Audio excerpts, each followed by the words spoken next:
तो hello guys, मेरा नाम है प्रिंस और आप देख रहे हैं एनिमे समीक्षा। चलिए वीडियो को शुरू करते हैं। तो एपिसोड की स्टार्ट में हिराकु हमें बताता है कि द ग्रेट ट्री विलेज जहां मैं रहता हूं वो फॉरेस्ट ऑफ डेथ के अंदर है। यहाँ पर काफी सारे खतरनाक मॉन्स्टर्स हैं और यहाँ पर रहने वाली डीमन स्पाइडर्स सभी बर्ड्स को खा जाती है। फिर हम देखते हैं कि हिराकु हमें ये सब कुछ इसलिए बता रहा होता है क्योंकि जाबुटान के बच्चों ने विंग्ड पीपल को कैप्चर कर लिया होता है, जिनमें कुछ एंजल्स और हार्पीज होती है। फिर हिराकु हमें बताता है कि ये सब कुछ समय पहले शुरू हुआ। वो कहता है कि ज्यादा विलेज होने की वजह से हमें ज्यादा जगह का ध्यान रखना पड़ता है, लेकिन हमारी एरियल फोर्स में ज्यादा लोग नहीं है और उनके लिए वो काम कुछ ज्यादा ही हो रहा था। तो ग्रांड मारिया बाकी एंजल से हेल्प मांगने गई थी और फिर एंजल लीडर की डॉटर ने अपने फोर्सेस के साथ यहाँ पर चार्ज कर दिया। फिर हम एंजल लीडर की डॉटर किया बीट को देखते हैं और वो उसे नीचे उतारने के लिए बोल रही होती है और कहती है कि बिना वार्निंग एक एंजल को ऐसे ट्रीट करना बहुत बुरी बात है। तो हिराकु उससे कहता है कि इतनी फोर्सेस के साथ हम पर चार्ज करने से हमें लगा कि तुम हमारी एनिमी हो। तो वो कहती है कि हम तुम्हें कोई हार्म नहीं करेंगे, हम तो यहाँ अपने लोगों की प्राइड को बचाने आए हैं। वो कहते हैं कि हम एक ऐसी रेस है जिसे काफी लोग वर्शिप करते हैं, लेकिन फिर भी कुछ एंजल्स यहाँ पर बहुत बुरी जिंदगी जी रही हैं। फिर किया बीट कहती है कि इतना ही नहीं, तुम हमारे कस्टम्स के अगेंस्ट भी गई हो।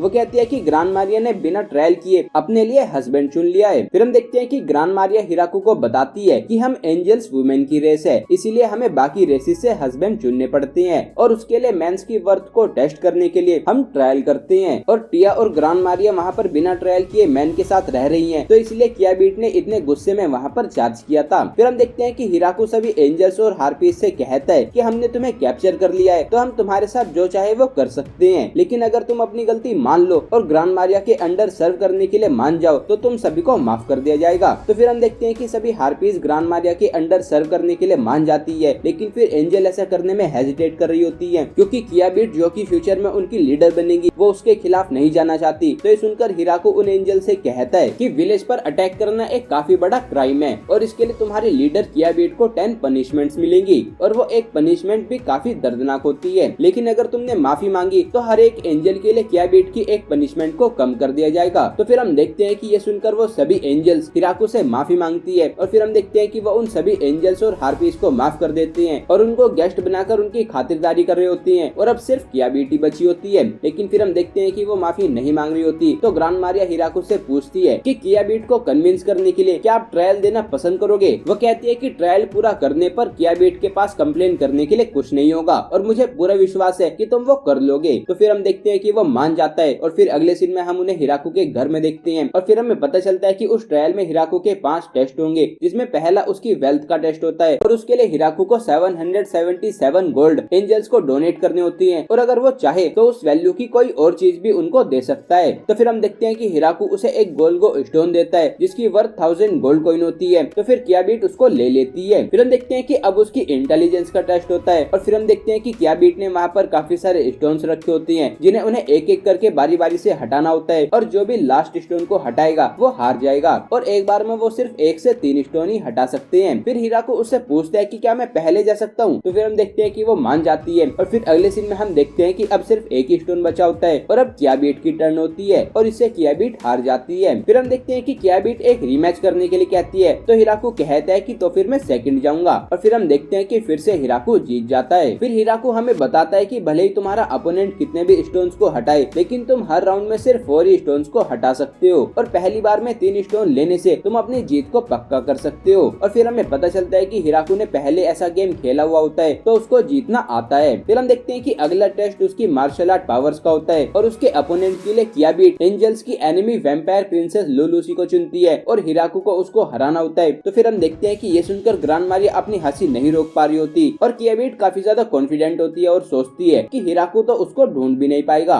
लेकिन फिर हम देखते हैं कि हिराकु लू को वहाँ पर ले आता है और उसे एक तरफ इशारा करके वहाँ पर ना देखने के लिए कहता है, लेकिन लू उधर देख लेती है। तो फिर हिराकु किया बीट से कहता है कि मैंने इसको हरा दिया। फिर हम देखते हैं कि अब उसका अगला टेस्ट नेगोशिएट करने की एबिलिटी का होता है और उसके लिए उसे गुरुग्रांथ माउंटेन के गेट कीपर ड्रैगन से डील करना होता है जो कि ड्राइम होता है। फिर तभी हम उनके घर के बाहर ड्राइम को देखते हैं और वो विंडो के थ्रू हिराकु से कहता है कि क्या तुम बिजी हो। तो फिर हिराकु उसको हाँ बोलता है तो ड्राइम उससे कहता है कि मैं तुम्हारे लिए एक्सोटिक मीट लाया हूँ और फिर ये कहकर वो वहाँ से चला जाता है और ये देखकर किया बीट काफी ज्यादा शॉक हो जाती है। फिर हम देखते हैं कि अब उसका टेस्ट लक का होता है और उसके लिए वो एक सिक्का उछालने वाले होते हैं और फिर किया बीट हिराकु से कहती है कि विंग वाली साइड हेड्स है और स्वॉर्ड और शील्ड टेल्स है, तो अगर हेड्स आया तो तुम जीत जीत जाओगे। फिर हम देखते हैं कि हिराको सिक्का उछाल देता है और फिर हम देखते हैं कि हेड्स आ जाता है, लेकिन तभी किया बीट उस सिक्के को पलट देती है और कहती है कि वो टेल्स है तो तुम हार गए हो। लेकिन तभी हम देखते हैं कि वो सिक्का पलट जाता है और ये टिया ने किया होता है और वो उस सिक्के पर पैर मार के उसे जमीन में धंसा देती है और फिर हम देखते हैं कि इससे हिराको जीत जाता है। फिर अगले सीन में टिया हिराको को बताती है कि उसका इन ट्रायल्स के लिए इतना जिद करने के पीछे एक रीजन है। यह उसे बताती है कि किया बीट की मदर ने उससे नीचे के स्टेटस वाले पर्सन से शादी करने के लिए ट्रायल्स को काफी ज्यादा सिंपल कर दिया था, तो इस वजह से किया बीट की पूरी जिंदगी लोग उसके पीठ पीछे बुराई करते आई हैं। फिर हम देखते हैं कि किया बीट हिराको से माफी मांगती है और फिर हिराको उसको एज ए गेस्ट वेलकम करता है। फिर अगले सीन में हिराको हमें बताता है कि अभी के लिए किया बीट और उसके लोगों ने विलेज 1 में रहने का डिसाइड किया है और फिर वो हमें बताता है कि नॉर्मल कंडीशन में वो काफी कंपोज्ड है और उसने हमारे बॉर्डर को सिक्योर करने के लिए हमें एडवाइस भी दी है। और फिर हम देखते हैं कि अब उनके स्काई पेट्रोल काफी इजी हो गई होती है। फिर ग्रांड मारिया टिया से कहती है कि मेयर उन्हें ऐसे ही वापस भेज सकते थे, लेकिन उन्होंने ऐसा नहीं किया और अब हमारे पास यहाँ रहकर मेयर को सर्व करने की पूरी अथॉरिटी है। फिर अगले सीन में हम देखते हैं कि उनके विलेज में एक ड्रैगन आता है और वो जाकर हिराको से कहता है कि प्लीज मुझे यहाँ पर कहीं छिपा लो। फिर अगले सीन में हम उसे हिराको के घर में ड्रैम और हाकुरेन के साथ देखते हैं और फिर हमें पता चलता है कि वो उनका छोटा भाई डोमाइम होता है। फिर हमें उसकी पूरी फैमिली ट्री दिखाई जाती है और डोमाइम उनमें सबसे छोटा होता है। फिर हम देखते हैं कि डोमाइम किसी चीज से काफी ज्यादा डरा हुआ होता है, तो ये देखकर हिराको सोचता है कि क्या कोई नेचुरल कैटास्ट्रोफी होने वाली है। लेकिन फिर तभी हम देखते हैं कि जिससे डोमाइम डर रहा होता है वो वहाँ पर आ जाती है और फिर हमें पता चलता है कि वो एक ड्रैगन होती है। फिर हम उसे हिराको के घर में उन सभी के सामने देखते हैं और फिर वो हिराको को अपना इंट्रोडक्शन देती है और कहती है कि मेरा नाम क्वोन है और मेरी और डोमाइम की शादी होने वाली है। तो फिर हिराको भी उसको अपना इंट्रोडक्शन देता है और सोचता है कि भला डोमाइम इतना डरा हुआ क्यों है। फिर क्वोन डोमाइम से कहती है कि तुम इतना सोच में क्यों पड़े हो, तुम मुझे देखकर काफी खुश हुए होगे है ना। तो वो काफी ज्यादा डरते हुए कहता है कि ऑफ कोर्स। फिर हम देखते हैं कि हाकुरेन उसे कहती है कि मेरे ब्रदर को बुली मत करो, तो क्वोन उसे कहती है कि मैं उसे बुली नहीं कर रही बल्कि मैं खुद बुली हो रही हूँ। वो कहती है कि बार बार ये मेरे साथ घूमने जाने के लिए प्रॉमिस करता है लेकिन वो उसे पूरा नहीं करता और जब मैं उससे मिलने आती हूँ तो वो घर पर ना होने का दिखावा करता है। लेकिन फिर भी भले ये कहीं भी भाग जाए या छिप जाए लेकिन मैं अपने प्यारे डोमाइम को ढूंढ ही लूंगी। फिर वो गुस्सा होते हुए डोमाइम से पूछती है कि कहीं तुम किसी और को तो पसंद नहीं करते और तुम हमारी शादी को अवॉइड करना तो नहीं चाहते। तभी हम देखते हैं कि हिराको उसको रोक देता है और उससे कहता है कि मुझे डोमाइम से कुछ बातें करनी है। तो क्वोन उससे कहती है कि तुम यहाँ पर भी बात कर सकते हो। तो हिराको कहता है कि वो मैन टू मैन डिस्कशन है और फिर हम देखते हैं कि वो उसको रूम से बाहर ले आता है। लेकिन फिर तभी हम देखते हैं कि डोमाइम वहाँ से भागने लगता है लेकिन हिराको उसको पकड़ लेता है और उससे कहता है कि तुमने कितनी बार भागने का ट्राई किया है, क्या तुम कभी भी भाग पाई हो। तो फिर हम देखते हैं कि वो रुक जाता है। फिर वो डोमाइम से कहता है कि मुझे क्वोन में कुछ डेंजरस सेंस हो रहा है, तुम उससे कभी एस्केप नहीं कर पाओगे। फिर हिराको उससे पूछता है कि क्या तुम्हारी शादी की कोई कंडीशन है। तो वो कहता है कि लेकिन हमारी शादी तो डिसाइड ही नहीं हुई है। तो हिराको कहता है कि अब ये तुम्हारी किस्मत बन चुकी है और तुम्हें इसे एक्सेप्ट करना ही होगा, लेकिन तुम ऐसी कंडीशन डिसाइड कर सकते हो जिससे ये तुम्हारे लिए वर्क कर जाएगा। हिराको उससे कहता है कि उसकी ऐसी काफी सारी चीजें होंगी जो तुम्हें पसंद नहीं होगी और तुम चाहोगे कि वो उनको बदल ले। तो डोमाइम कहता है कि वो कभी नहीं होगा। तो हिराको उससे पूछता है कि क्या तुमने उससे कभी वो कहा भी है। तो वो कहता है कि नहीं। तो हिराको उससे कहता है कि हेजिटेट मत करो और उसे फेस करो। डोमाइम कहता है कि लेकिन उससे फेस टू फेस बात करना इम्पॉसिबल है। तो फिर हिराको उसे वो सभी बातें लिखने के लिए कहता है। फिर हम देखते हैं कि वो क्वोन के पास जाकर उससे पूछता है कि क्या तुम सच में उससे शादी करना चाहती हो। तो वो कहती है कि ऑफ कोर्स। हिराको उसे बताता है कि वो अभी एक लेटर लिख रहा है कि उसे अपनी फ्यूचर वाइफ में क्या क्या चाहिए। फिर वो कहता है कि क्या दोनों पार्टनर्स को एक दूसरे की फीलिंग्स की रिस्पेक्ट नहीं करनी चाहिए। और फिर हम देखते हैं कि वो क्वोन से भी उसे डोमाइम में क्या चाहिए उसे एक लेटर पर लिखने के लिए कहता है। तो फिर हम देखते हैं कि वो लेटर लिखने के लिए एक रूम में चली जाती है और फिर हम देखते हैं कि क्वोन लिख रही होती है कि मैं तुम्हारे साथ घूमने जाना चाहती हूँ, मैं चाहती हूँ कि तुम मेरा बनाया हुआ खाना खाओ। फिर हम देखते हैं कि डोमाइम लिख रहा होता है कि तुम मुझे काफी डराती हो। फिर अगले सीन में हम देखते हैं कि वो दोनों लेटर्स को एक्सचेंज करते हैं और फिर हिराको हमें बताता है कि कुछ समय बाद दोनों ने लेटर्स को एक्सचेंज करना शुरू कर दिया। और फिर वो कहता है कि और जब वो यहाँ से गए तो वो साथ में थे। फिर हिराको कहता है कि इससे जरूर उन दोनों को काफी हेल्प हुई होगी। तो फिर हाकुरेन उससे पूछती है कि तुम डोमाइम के लिए इतना सिंपैथेटिक क्यों हो रही हो। तो वो कहता है कि मुझे चिंता थी कि वो ड्रैगन फॉर्म में उसको चेज करेगी और वैसे भी वो कोई स्ट्रेंजर नहीं है। तो फिर हाकुरेन कहती है कि तो फिर शायद मैं भी तुम्हें एक लेटर लिखूंगी। तो फिर हिराको उससे पूछता है कि किस लिए। तो वो कहती है कि जब तुम उसे पढ़ोगे तो तुम्हें पता चल जाएगा। और फिर हम देखते हैं कि एपिसोड यहीं पर एंड हो जाता है। तो गाइस ये था episode 6 of farming life in another world season 2। अगर आपको ये वीडियो पसंद आई है तो वीडियो को लाइक कीजिए, चैनल को सब्सक्राइब कीजिए, प्रेस कीजिए बेल आइकन को। मैं मिलता हूँ आपसे अगली वीडियो में। Thank you.